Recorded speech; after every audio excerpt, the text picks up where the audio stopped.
Hey everyone, we are back with another how to start your very own dog walking business in 2025. Now we did one of these about 10 months ago, so almost a year. And while the information in there is still all relevant and it's all good, I feel like we should do a bit of an updated version with some better and different information in there. So yeah, so sorry if it's a little bit windy. I brought my little mic out to try and combat that, but it's always windy up here, so there we are. Right, anyway, but come on, this way.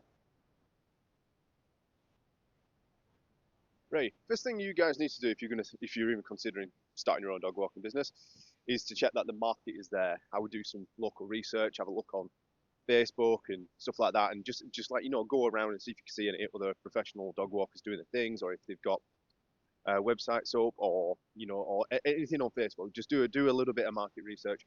Make sure there is a little bit of a call in there for dog walkers. Make sure there's quite a few dogs and stuff in the area, because obviously if this, you don't want to be even trying to start up at all if there's like nobody wanting their dogs walking. Do you know what I mean?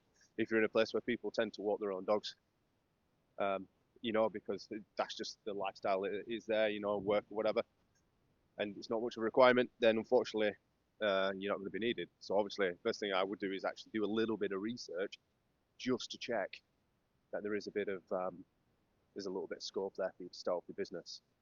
After that, I would like just sit down and I would have a look into your business name, logo. Like I say, it doesn't have to be anything fancy. I've talked about this plenty of times.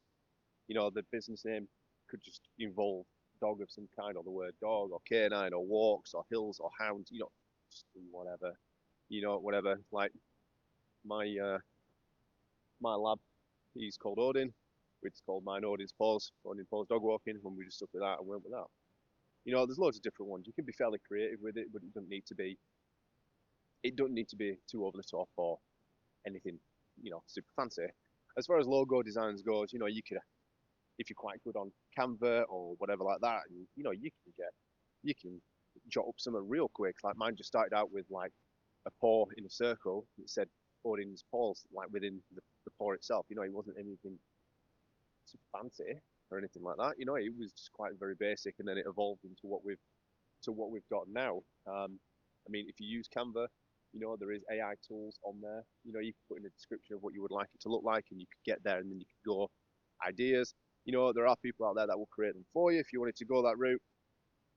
And there's AI options on the phones. Like I've got the Google Pixel and this Pixel Studio on there. I can do very similar and put stuff in there, and it will generate an image for me. It's quite straightforward and quite easy.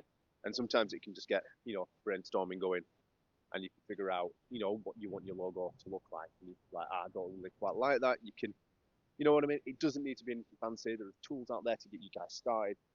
Just get going, pick a name, roll with it, and just get going. It's not the be all and end all of what it is. It's the service that you provide is going to be the main driving factor of the business. But obviously, it wants to be catchy, a little bit catchy, or something like don't like my biggest advice on picking a name is do not pick anything that is like incredibly long.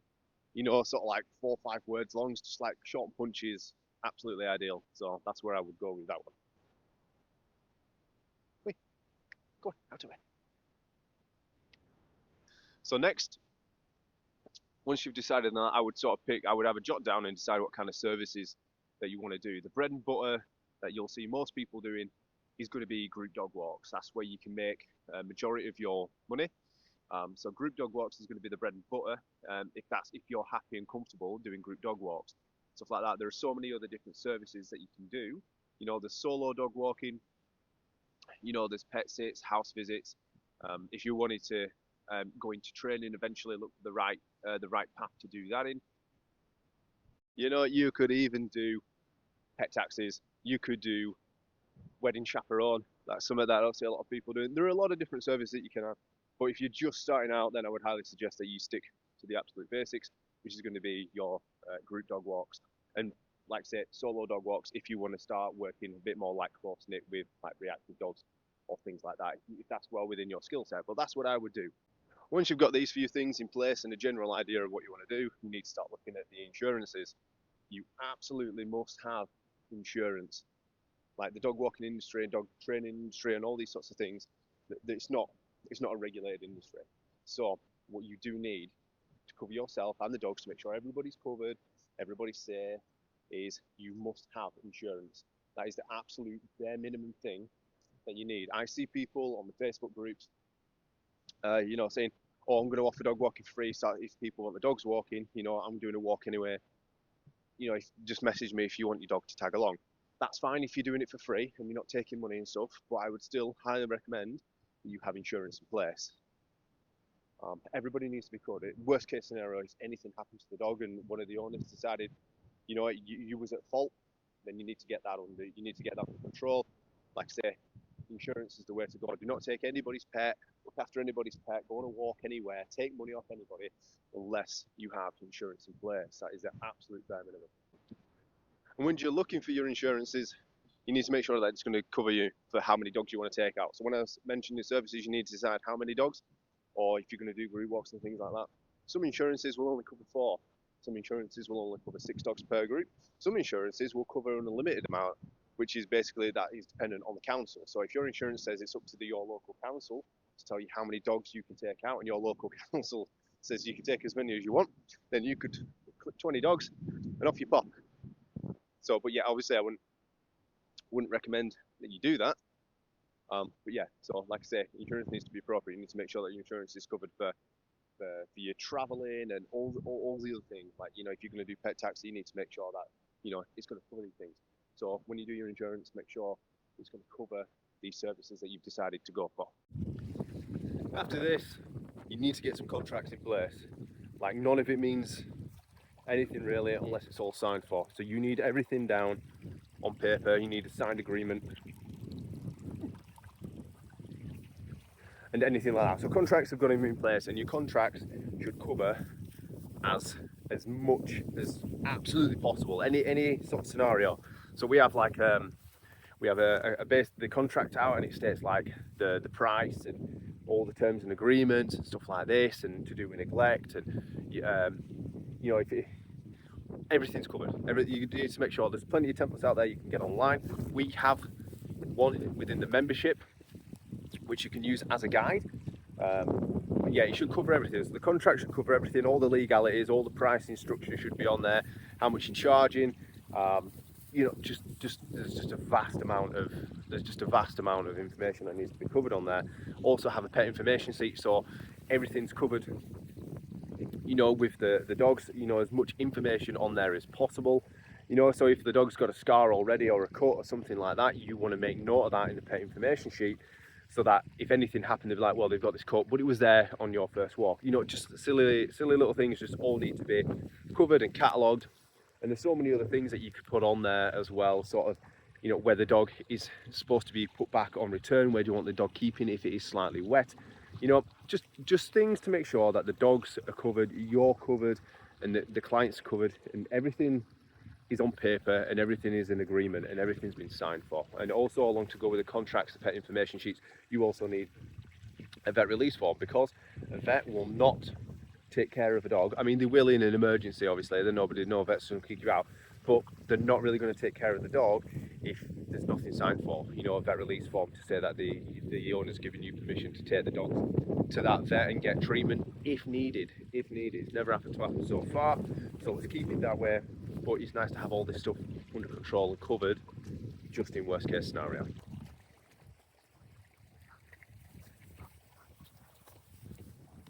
Now, I would spend like 5-10 minutes sort of jotting down on a wee bit of paper what equipment you need. Like, if you're just going to do solo dog walks, then you're just going to need all the basics. Do you know what I mean? Good strong lead, a belt if you want a walking belt. Ideally, they're good for groups and stuff like that.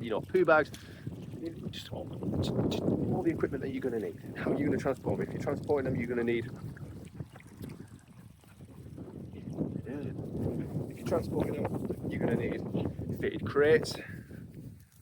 Crash tested crates would be ideal, but they're hella expensive.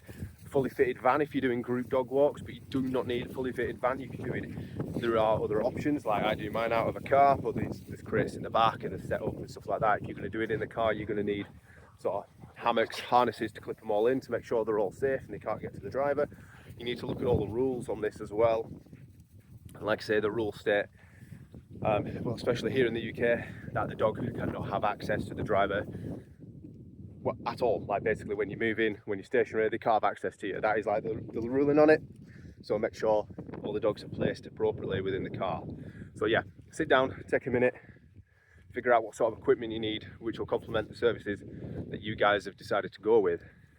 You know, like group walks, how many leads you're going to need, good quality leads, plenty of food bags, lots and lots and lots and lots of towels, you know, all these things. Like I say, we do have, again, in the membership and stuff like that, we do have our PDF, which is how to actually get started. That is free for the people that have joined the Audience Pause membership, which is patreon.com/audiencepause. Go to that, check that out. But the PDF is also available just in the shop as well to buy, and we go through all of this in far more detail, equipment lists and stuff like this, and you know, what have you. Everything's in there that you need to know. So yeah, after this, once you've done this, you sort of picked your business name, you've picked your logo, you've decided on the services you're going to go for, you've had a look into insurance, which isn't expensive, by the way, you know, so there's no reason not to have it. You've got your contracts in place and all the legalities are sort of in place and you're ready to go. Now, we just need to decide on marketing and how we're going to do it, and how, you know, you need to decide where you're going to get your dogs from. You know, business cards and flyers, I would go around to local shops, local butchers, you know, all the brick and mortar places where you think that people that own dogs are going to go, and I would ask them to leave them in there. Some people like to pin theirs up sort of on like the stiles, you know, and the places where people are going to be walking the dogs, you know, the gateway here, but that could be classed as littering, so I probably wouldn't be doing that, because you don't want it to be classed as littering and all your details are on it.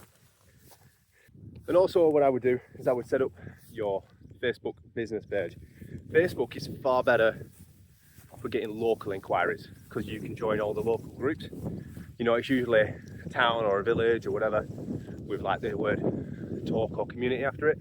You know, go in there, ask the person that's running the page if they mind if you put a post up saying you started dog walking, create yourself a little banner. I mean, you can use the same design that you use for your flyers and save that as a graphic, and ask if you could put that up in the local groups. Set up your business page and start posting it everywhere. You know, local groups open for dog walking, state price details they need to get in touch with you, you know, all these sort of things. And also what I suggest that you do, well, I highly suggest that you do, if you've got a dog of your own, or even if you don't have a dog of your own, but you've got friends that do, or a family member that does, you know, ask to borrow the dog, take some really nice pictures, and start posting them in the local groups and on your own business Facebook page. You know, just take some eye-catching pictures, some really good quality ones, start putting them up there, and you know, you could like put them in the local groups and say, you know, this is a walk that we did up to so and so, you know, post it obviously as your business page and start getting things that way. You know, one of the things that I did when I first started is that I'd do walk with my guys early morning. Don't know what she's doing back there. You know, one of the things that I would do is I took pictures of these guys, and I used to just post them from my business page onto the local groups, all of the local groups, every single one of them in the areas where you're covering, like the 4 villages that I cover. I posted in all of them. People liked them, said it were beautiful up there, you know, because of the sunrise, the sunset and what have you, and it was just a good way to get a little bit of traction, gain a few followers, stuff like that, and then hopefully, you know, word will spread. Now, your best form of marketing is word of mouth. Absolutely, hands down, best form is to get some dogs on the books and get people to recommend you. If you do an awesome job with the dogs and you can start getting recommendations, honestly, it's a different, I don't know how to explain it, but it's a different level of dogs that you get. Because if you just get random dogs off fell over. If you just get random dogs off Facebook, it will be people that are needing a dog walker, which is fine. And these dogs might be well behaved, they also may have quite a few quirks. But if somebody's asking for a dog walker, one of your clients know you do an awesome job with theirs, and they recommend you on, these clients are not going to recommend dogs that are particularly going to be extremely hard work. They may do, but for the most part they probably won't, which means the quality of dog that you get might be a little bit higher. Maybe, I'm not guaranteeing that. And I would like to point out how sort of tricky in some ways that dog walking can actually be, because it is all up to you and the dogs that you take on and the clients you take on will dictate on how hard and how easy this job can actually be. Like, if you were so very selective with your dogs and your clients,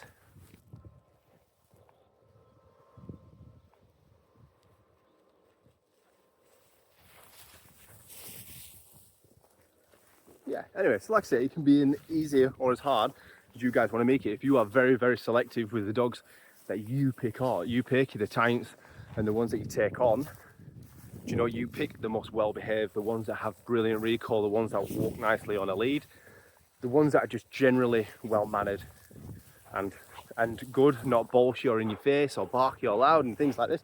You know, if you were so selective with the dogs that you picked on and you just took only these kind of dogs on, then you could pretty much not guarantee actually, because dogs are dogs at the end of the day, they can always do something unpredictable. You know, you can pretty much guarantee that most of your walks are going to be nice, casual, calm, relaxed walks with no pulling on the leads, you know, no scrapping. If you don't take on entire males who tend to be a little bit more testosterone fueled and boisterous, you know, if you don't take these guys on, you're going to have a calmer walk. You know, you can sort of like almost dictate how the walk's going to be a little bit. Whereas if you just take any old dog on, ones with very poor recall, need long lines all the time, you know, very high prey drive, love to chase things, you know, recall's patchy, lead works patchy, they don't travel well, you know, very boisterous, very over the top. You start mixing a few of these dogs together, you can have issues. It's going to become a little bit more challenging, a little bit more difficult. Now, I do have quite a few of these dogs within the team. Not these guys though. Well, maybe you. We do have some of these dogs within there, so I'm very selective with how I group them. You know, sort of matching the energies, making sure that they work well together. You know, if I were to put sort of 3 very high energy, in your face, boisterous entire males, it's going to be tricky. It's going to be a little bit of a handful. These guys are all jumping around on leads and stuff, you know. So again, I'll go back to my original point. The job can be as easy or as hard as you guys want to make it, depending on the dogs and the clients that you take on. So it's all up to you, really. So vet the dogs out properly. That's not even a word. Vet the dogs out properly and make sure they're going to fit you, your style of walking, and they're going to click with your personality and your temperament. Because if they're not clicking and stressing you out, then it's going to take the love out of the job, which we don't want. So again, make sure they're the right dogs for you and make the job as easy and as pleasant as you need to make it. Now, I've given you guys a few key things which you obviously need to get started, and these are just the bare bones.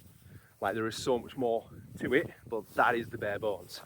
You know, you do your market research, you pick a name and logo, you decide on the services that you want to offer, but not locked into. You can add or remove services as time goes on. And then you need to start looking into the insurance side of things, and start looking into the contract side of things, so that the dogs are covered and everything's legal and everybody's safe, and you're not operating illegally in any way. You know, all these things are sorted. Then you need to sort the marketing side of things, decide how you're going to market yourself. Like, I wouldn't recommend using like Instagram as a marketing platform to try and gain local clients, because I feel like you're not targeting the local market too much. I feel like a lot of local businesses use Facebook a little bit more. So again, do your research there and decide what platform is going to be best for you.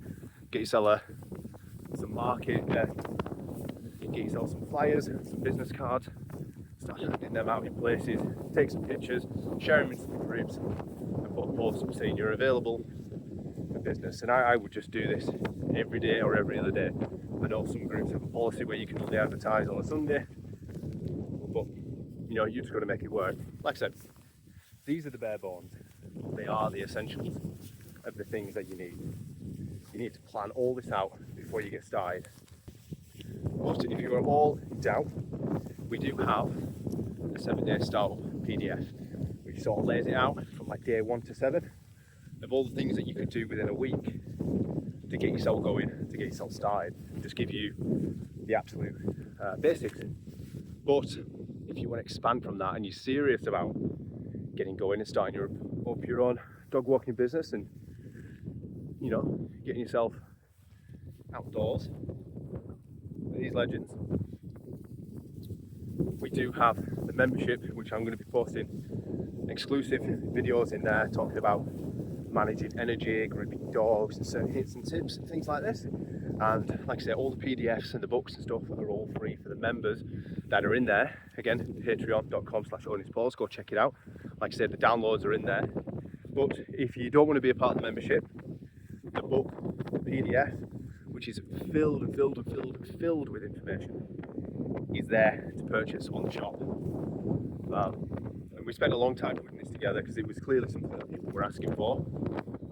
So yeah, so we've put all that together for you guys to go and check it out. Like I say, this is just the basics in this video of what I've given you, and but it's definitely the essentials of what you need. You do not be operating without any of those things.